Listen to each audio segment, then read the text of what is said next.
What do you think was his most dominant contribution to world cricket, Sir Gary Sobers, as you saw? I think Sir Garfield Sobers really to cricket was more than a cricketer. I mean, he was epitome of everything that's good about the game. He was fantastic player, uh, great overall sportsman, um, very fair cricketer, made friends wherever he went, um, enjoyed the game, and really was a fantastic ambassador. How great was that innings? If you can explain to all of our viewers. That was a sensational innings. I mean, you had a young, fiery Dennis Lilly. I mean, we know Dennis Lilly was a great fast bowler. Sir Garfield Sobers, took him on and all the others and really, took them apart. So that was the nature of his greatness. If Sunil Gavaskar and Don Bradman said that that was the best innings that they have seen, but How do you feel Sir Gary would be different from the whatever other all-rounders who have emerged in the greatest ever debate? well, I think you have mentioned a great list of all-rounders there. You know, when you think of Sir Gary, you think of Ian Botham, you think of Jack Callis and others. You've talked about some of the very best all-rounders, all very different. But if you ask me if I had to choose only one of the three to be in my team, I don't think I could look any further than Sir Garfield Sobers because Yeah. what he would give to my team, he brought five disciplines to my team. Hunch is why Sir Gary is never mentioned West Indies cricket formally. He could have Well, been the role listen, model for. West Indies, as we know, is a pretty strange place to be involved in cricket. You tend to get embraced as a player because you're needed, but the moment you start playing in West Indies cricket, for some unknown reason, the authorities don't seem to want to get you involved.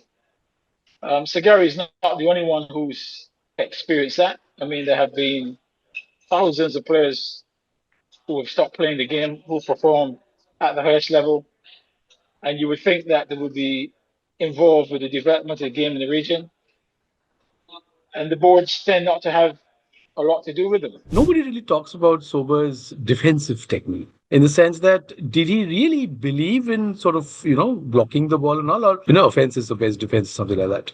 No, listen, Sigurd Sobers had a rock solid defense. He was not just crash bang wallop. I mean, he was a superb technician. He played each ball on its merit.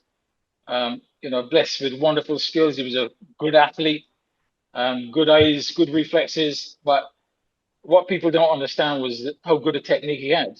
He, and I think one of his greatest gifts was that, he could sum up situations. What about Sober's the captain? Right. I mean, what I would say is that obviously Gary Sobers was a great player. There's no question about that. If I had to sum up Gary Sobers' captaincy, would I say he was a great captain? I perhaps wouldn't say no. I would say he was a good captain. I think the reasons why I would not say Sir Gary would be a great captain is because Sir Gary was a risk taker. He took risk. Since he was such a great batsman, whom do you feel any other contemporary batsman during his point of time? I think the nearest, and perhaps I'm going to stick with left-handers at this moment in time. I would say Brian Lara would be a similar type of player in that he didn't need bad deliveries to score off. He could score off good deliveries. Um, so he would be the closest to I think Sir Gary in terms of that as a left-hander. What exact difficulty did you face as a selector of West Indian cricket team? Of the current West Indies board, and at the time when I was a selector, there's only one person on that board with any cricketing pedigree, and that's Enoch Lewis from the Leeward Islands, and he played for the Leeward Islands. All the others are people have nothing to do with cricket. Everybody, the person in the street, the prime ministers in the different countries, all the people outside of the board can see the problem and asking for change. But within the construction of that board, nothing has changed. And for the foreseeable future, cannot see anything changes. We need more of the ex-players, the great players. Sorry, Gordon Greenidge is here as well. So Gordon, all willing and ready to help, but we'll not get Very the valid. opportunity.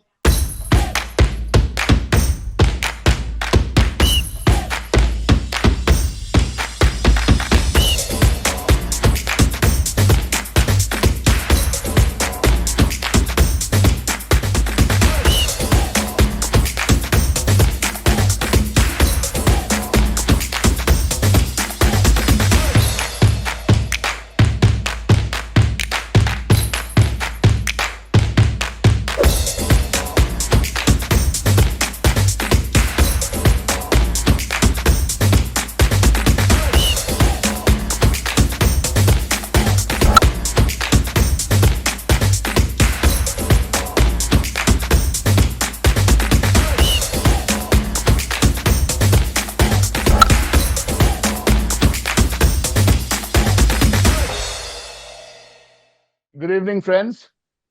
Welcome to Round the Clock Cricket. We have a very special show after a very long time once again. We have a very special guest joining us all the way from London. He's played Test cricket for England and a very successful county career for Middlesex. We are joined by former England cricketer Roland Butcher. Roland, hi. Well, good afternoon, and great pleasure to be here. Thank you, Roland. Thank you. Really appreciate you joining us. We'll be starting off in a week, of course, in a month, rather, where, of course, the greatest of them all, Gary Sobers, passed away. So we in India, most of us are huge fans of that man. So a little bit on Gary Sobers to start off with. I'll be starting off with mine. Then we move on to Sudeep, Kunal, Ayon, and Ishanjan. That's the way. And so I would start off by asking you that you watched Sir Gary live as a student, as you grew up in Barbados, and then you moved to England, you watched him play, and then you played against him. A career that's almost spanned for 19 years and a very dominant career, Roland. He could bowl anything from leg spin, Chinaman, medium pace, or restricting everyone. An ideal foil for a T20, as you are very closely associated with the 100 now. What do you think was his most dominant contribution to world cricket, Sir Gary Sobers, as you saw? I think Sir Garfield Sobers really, to cricket was more than a cricketer. He was epitome of everything that's good about the game. He was a fantastic player, great overall sportsman, very fair cricketer, made friends wherever he went, enjoyed the game, and really was a fantastic ambassador for Barbados and the whole West Indies region. I would say Sir Garfield Sobers' contribution to West Indies cricket, I think he's contributed more to the West Indies as a region than any other individual in the history of the West Indies because of his exploits of the cricket field. The likes of Barbados, Jamaica, Trinidad, Antigua, Guyana, etc., got known around the world because of what Sir Garfield Sobers did on the field. So, you cannot just measure his contribution purely on being a cricketer. It is the effect that he had, on so many people. He's loved in every country that cricket is played. I was very fortunate as a young boy growing up in Barbados. He was a player at the peak of his powers then. Obviously, as a little kid, I had to admire from afar and just really would like to be like Sir Garfield Sobers. We all looked up to him.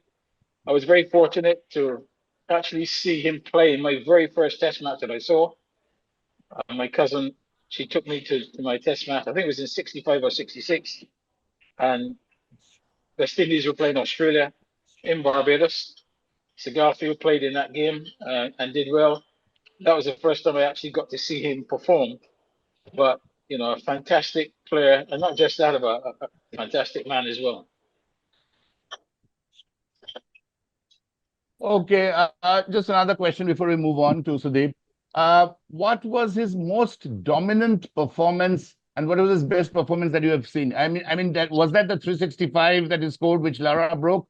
What was his most important contribution in a game to cricket, according to you? And what have you seen of Sir Gary? Well, I will talk about two of his performances. Obviously, one that I saw and one that I didn't see. I can imagine that Sagafil Sober's 365 not out against Pakistan was a phenomenal innings because that was also his very first Test 100, you know, to get a world record as your first Test 100. Also, if you think Sagafil Sobers really started playing for West Indies as a bowler who batted late in the order and then obviously got up the order very quickly to make 365 in your first as your first Test 100 and a world record is something out of this world. Now, obviously, I didn't see that live. Obviously, I read about that, but what I did see was his 254 against Australia in Australia, um, playing for the rest of the world. Now, Saddam Bradman, who is also one of the other greatest players that ever played the game of cricket, and the stats will bear that point out. Saddam Bradman at the time said that's the best innings that he has seen in Australia by any player over any period of time. So that one I've seen many, many times, and it was a fantastic innings. Ronald, just to interrupt, did you watch that on TV or were you live? I mean, on the ground. No, I watched it on TV, and obviously Okay. since then I've watched the replay over and over again because it was a sensational. Why I ask you this is because that innings, Sunil Gavaskar, as you know, one of our gods in India, he played it. It was one of his initial years in cricket, and he considers that double hundred as one of the greatest ever that he has watched. And that 254, Wisden says, is one of the greatest innings ever after Stan McCabe's 287. So, I mean, how great was that innings? If you can explain to all of our viewers, how great was that innings, that 254? I mean, it's talked Well, about all over the listen, world. that was a sensational innings. I mean, you had a young, fiery Dennis Lilly. I mean, we know Dennis Lilly was a great fast bowler. You know, Sagarfi Showbiz, took him on and all the others and really, took them apart. So that was the nature of his greatness. You know, if Sunil Gavaskar and Don Bradman said that that was the best innings that they have seen, then, that tells you volumes for the performance of the man. For me, as I said, I didn't see the 365, but what I saw of the 254, tells me that Sagatu was a special batsman, not just a special player. He was a batsman as well. Thank you. Just a small question, very small, before we move on. And this is my last one. Do you think that he played so well of the back foot? Was that a dominant factor why he was so successful across all over the world? Because he had so much time of the back foot. Well, I think Sagatu would have obviously played in the period of time when cricket was played on uncovered pitches. So in those days, cricket very much was a back foot game. So uncovered pitches, the batsman couldn't lunge forward. So, you learn to play off the back foot. And it gave players like Sagafi, who had very good technique, very good eyes, it gave them more time to play their shots. So, playing off the back foot was nothing unfamiliar to him. Growing up in the West Indies on pitches that would not have been great, and he would have exhibited that sort of ability. When he got onto a test pitch like in Australia, which the pitches in Australia always been very good for batting, he would have been very much at home to be playing off the back foot, which he did. Thank you so much. Thank you so much, Roland. Over to you, Sudeep. Good evening, Roland. Pleasure to have you with us today. Okay, my question is, there are many legendary all-rounders, who have emerged since Sir Gary Sobers, like Ian Botham, Jack Callis, Kapil Dev, Ben Stokes. So we are to debate on who is the greatest of all times, and how do you feel Sir Gary would be different from the whatever other all-rounders who have emerged in the greatest ever debate? Well, I think you have mentioned a great list of all-rounders there. When you think of Sagari, you think of Ian Botham, you think of Jack Callis and others. You've talked about some of the very best all-rounders, all very different. You know, I would probably leave Sagari for last. Jack Callis, in terms of the number of runs that he has scored in total, the number of centuries that he scored, I think he's got about 4,500s. What he did with the ball, and obviously what he did for South Africa cricket, he must rank as one of the very best. Now, Ian Botham, also has a fantastic record. Bowler, batsman, catcher, and, a worthy player to be, one of the world's best all-rounders.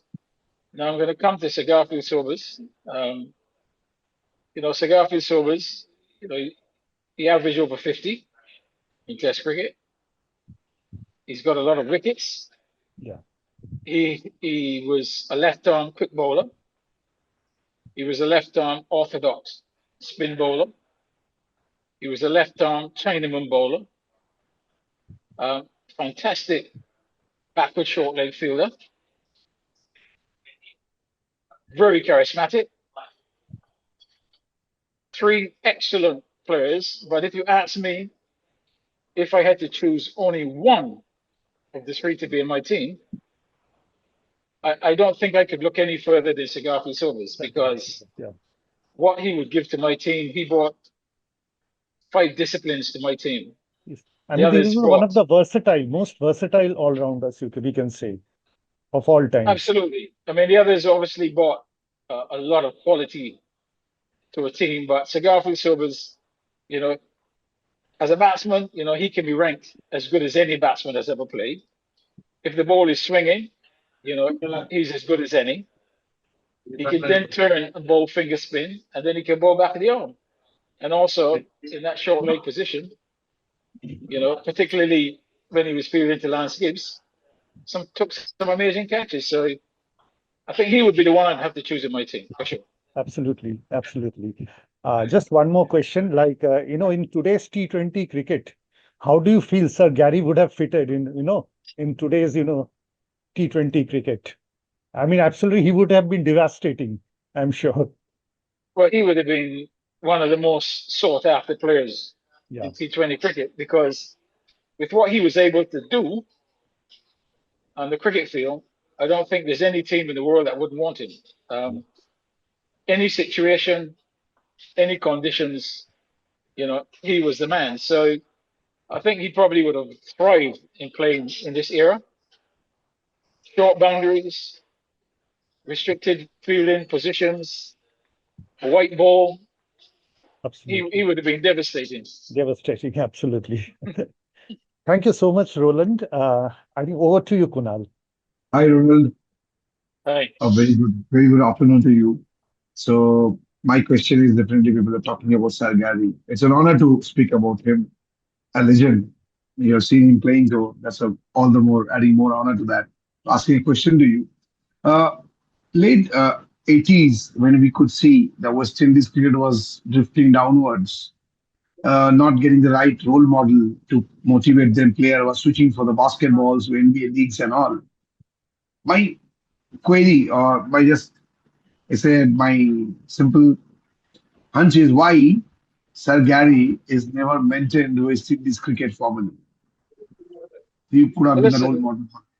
West Indies, as we know, is a pretty strange place to be involved in cricket.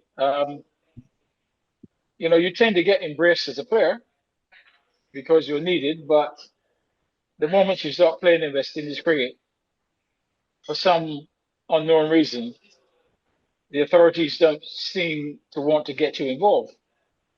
So Gary is not the only one who's experienced that. I mean, there have been thousands of players who have stopped playing the game, who perform at the highest level, and you would think that they would be involved with the development of the game in the region. And the boards tend not to have a lot to do with them.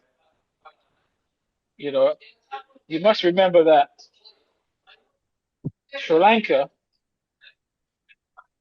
developed on the Sir Garfield. So Garfield, when he finished his stint in Sri Lanka, said that that's the next great team. The cricketers of Sri Lanka are going to be the next great players.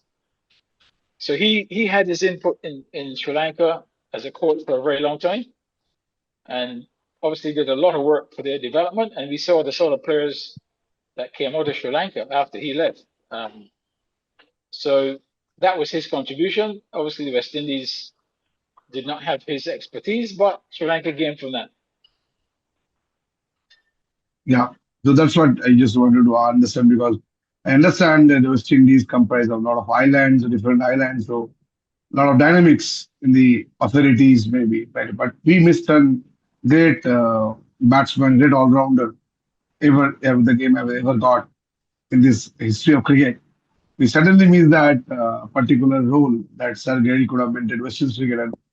And you have played the game from the country, and you know how best talent what we have in West Indies cricket. So suddenly we miss that particular part. Thank you. Roland. That's my only question to you. Hi, Roland. Great Right. to have you back again. So, my question is a bit different. I mean, we know Sir Garfield as one of the most swashbuckling cricketers who have ever played the game, right? I mean, he's just the way he played Lily in that 254 innings was absolutely remarkable. I mean, Dennis Lilly will never forget that in his life. He said that many times, that right? He got, I think, Sobers cheaply in the first innings, and then the second innings he just beat the hell out of Lily.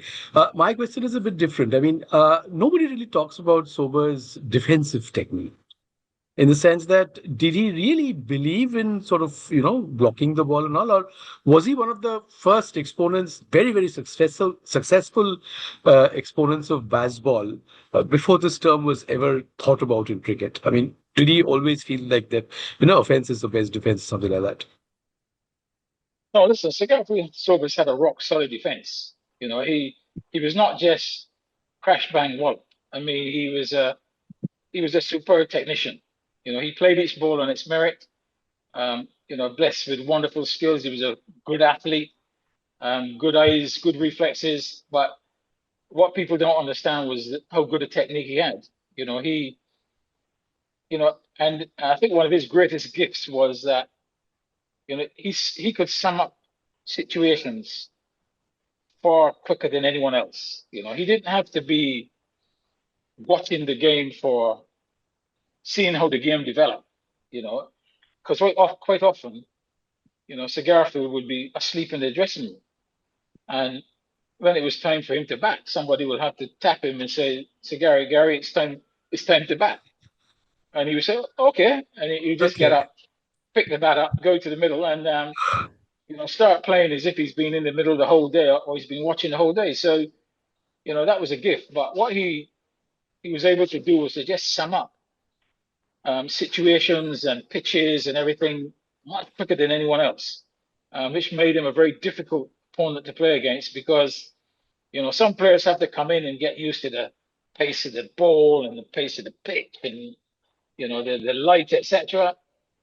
That didn't seem to affect him at all. He just could walk out there and just start playing. So he had an extraordinary gift, but his technique was also very good. I mean, if he had to defend for long periods, he would, but he also had the ability to score off even good balls.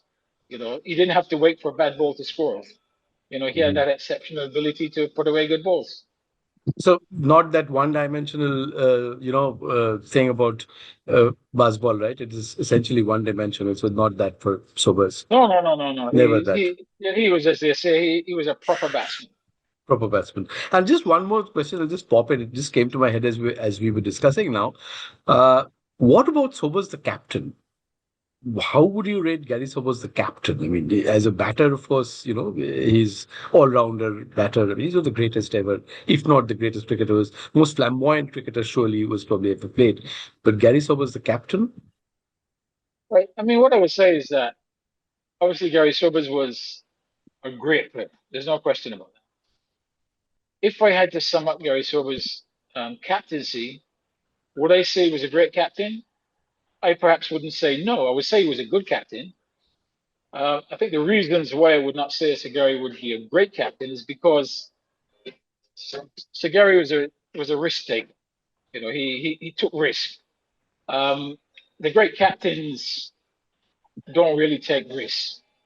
But Sagari was a person, and he was set to targets that were gettable, and sometimes that proved to his downfall, as the target against India and I think one against England showed that it perhaps was not the best judgment. So you would not put him in a great category. You would put him in, I think he would be in a good category because he was able to get other players to play. Um, Obviously, a lot of them would have played because he was such a genius and he could get a performance out of them. I think obviously, well, tactically, I think he was pretty good, and technically, he was good, but he was a risk taker. But he was a risk taker in life, not just in captaincy. So that would preclude him from being a great captain, but a good one. Great. That's a very interesting analysis. I mean, he lost the series against India at 71, so that was probably not what anybody expected. Yeah, so thanks, Roland. So yeah, I think Ishanjan takes the call now. It's a pleasure to have a word with you. So my first question is, since we are here speaking about the great Sir Gary Sobers, so I think because while in his playing days, you must be because since he was such a great batsman. So one question, whether he was having any jittery to face any particular bowler or so, or he used to face each and every bowler equally, or some little bit of he was Yeah, in a I'm not. shell I'm not. I'm not facing some hearing. I'm great not bowler. hearing you too well. I'm not hearing you too well. Okay, so he was they are all equipped with the same bowler. Yeah, I mean, he was. He was a very good seam bowler. There's no question about that. Okay. And so one more question that since he was such a great batsman, whom do you feel any other contemporary batsman during his point of time, any other contemporary who can equally match his credibility, who had that much of potential, or that contemporary to Sir Gary Sobers? Was there any other batsman who could have matched you can match the level of Sir Gary Sobers in batting? I think the nearest, and perhaps I'm going to stick with left-handers at this moment in time. I would say Brian Lara would be a similar type of player in that he didn't need bad deliveries to score off. He could score off good deliveries. Um, so he would be the closest to, I think, Sagari in terms of that as a left-hander. Obviously, West Indies have had some great right-handed batters, but I think Brian Lara would be the closest, and obviously Sagari was a great mentor for Brian Lara, so I can see the similarities there. I would imagine, and I'm sure that Brian Lara idolized Sagari as a youngster, and Sagari had a great effect on his career. Roland, Ishanjan's question was that who was the bowler whom Gary faced a lot of difficulty in facing? Yes, It's difficult. a good question. I don't think Yeah. he's been born just yet. I mean, maybe Okay. in the next 50 years, someone would be born who would probably give him trouble. I don't think there are not too many who gave him trouble. Okay. Okay. Yeah. So we round up the part one of Gary Sobers. I have a final question before we sign off. Since Kunal spoke about the reason why West Indian, the former players could not help, you were a selector in the senior team for quite some time. So I was just going through your times also. What exact difficulty did you face as a selector of West Indian cricket team? That is a carry Um, forward of Kunal's question. That if the boards and people who were weird that did not allow ex-players to help, like in India, all the ex-players are trying to help. Some boards do not like them being helped. In India, also BCCI sometimes have this problem, but in general, the ex-players do help. So you were a selector for a long time in you and Desmond Haynes. So what was the exact problem you faced as a selector? That's a carry forward of Kunal's question. That why ex-cricketers cannot help in West Indies cricket. As a selector, what was your You experience? see, the problem we have in the Caribbean is that the West Indies Cricket Board, the makeup of the West Indies Cricket Board, all the persons on that board are persons who have not played the game at any level. Um, it is a very political situation. There are 6 countries that are board members, which are Barbados, Trinidad, Jamaica, Guyana, Leeward Islands, Windward Islands. So there's 6. Each of those islands provide 2 directors on the board, and then there are some independent directors, right? Of the current West Indies board, and at the time when I was a selector, there's only one person on that board with any cricketing pedigree, and that's Enoch Lewis from the Leeward Islands, and he played for the Leeward Islands. All the others are people have nothing to do with cricket. So that is the major problem, that the islands select persons to be on their board, and then the West Indies Cricket Board, who know nothing about international cricket, they know nothing about development of international cricket. So you've got, a board, a majority board of persons totally unqualified for the job. As a result, as I said, the players who perform over the years well don't get the opportunity to be in that position because those persons on the board, they stay there and nothing happens. And what you've seen been happening for the last 25 years, I think, is a result of that. Everybody, the person in the street, the prime ministers in the different countries, all the people outside of the board can see the problem and asking for change. But within the construction of that board, nothing has changed. And for the foreseeable future, cannot see anything changes. So the players, the great players who are not available. I mean, I'm here at a function in London right now with Sir Clive Lloyd, Sir Gordon Greenidge, Oh, Roger you Harper. were with Sir Clive Lloyd and Gordon Green right now. Yeah, yes, right now. Oh, So I've just okay. left. I've just left the Oh, lunch upstairs awesome. to come down to do this Oh, this lovely. session. Awesome. But what the reason I said that is that that's exactly what we were talking about today. That we need more of the ex-players, the great players. Sorry, Gordon Greenidge is here as well. So Gordon. Oh, So okay.